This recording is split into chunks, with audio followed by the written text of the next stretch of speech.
और आशीष जिस तरह की बात कह रहे हैं, पाकिस्तान अपने घर में भी गृह युद्ध लड़ रहा है और बाहर से तो चारों तरफ से वो घिरा ही हुआ है। अब अमेरिका ने जिस तरीके से प्रेशर बिल्टअप किया है, क्या लगता है कि उसका असर आपको कल दिखाई देगा 24 घंटों में? बिल्कुल दिखाई देगा, क्योंकि अमेरिका के प्रेशर से तो विश्व का कोई भी देश बच ही नहीं पाता है। अमेरिका का दबाव बहुत बड़ा दबाव है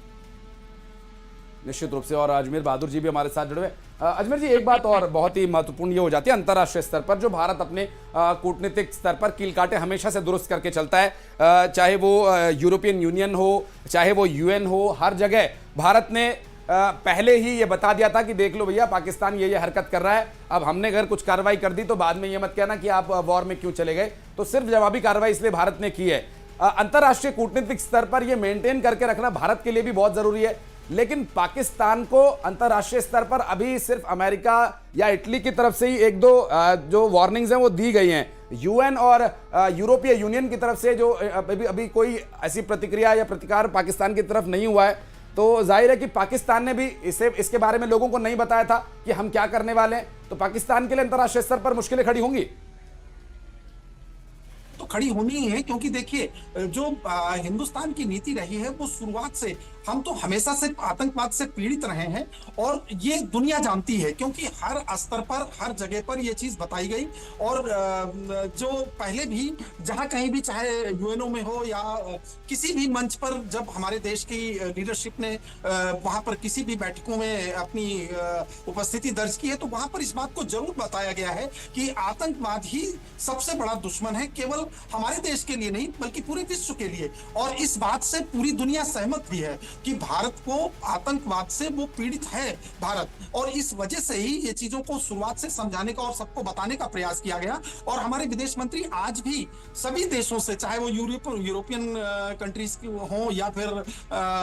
यूएसए से हो या जो भी देश हैं, उन सभी से बात करके ये चीज बताने का प्रयास कर रहे हैं कि आतंकवाद के खिलाफ ही हमारी एक कार्रवाई थी, और वास्तव में वो कार्रवाई सिर्फ आतंकवाद के खिलाफ की गई, और जिसका रिटेलिएशन पाकिस्तान इस तरह से कर रहा है कि जैसे आतंकवाद का ओनरशिप ले रखी हो उसने, और ये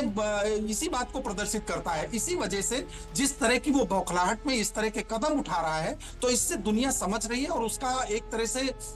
वो अपने आप को एक्सपोज भी कर रहा है कि वो वास्तव में उस आतंकवाद के पोषण को ओन कर रहा है कि हाँ, हम इस बात को कर रहे थे और अब मुझे दर्द हो रहा है, क्योंकि ये आतंकवाद को ये लोग नेस्तनाबूद करना चाहते हैं। भारत आतंकवाद को खत्म करना चाहता है, उसकी जड़ में जो है प्रहार कर रहा है, तो इस वजह से बौखला करके और वो रिटेलिएशन कर रहा है। अब उस रिटेलिएशन का जवाब देना वो हमारी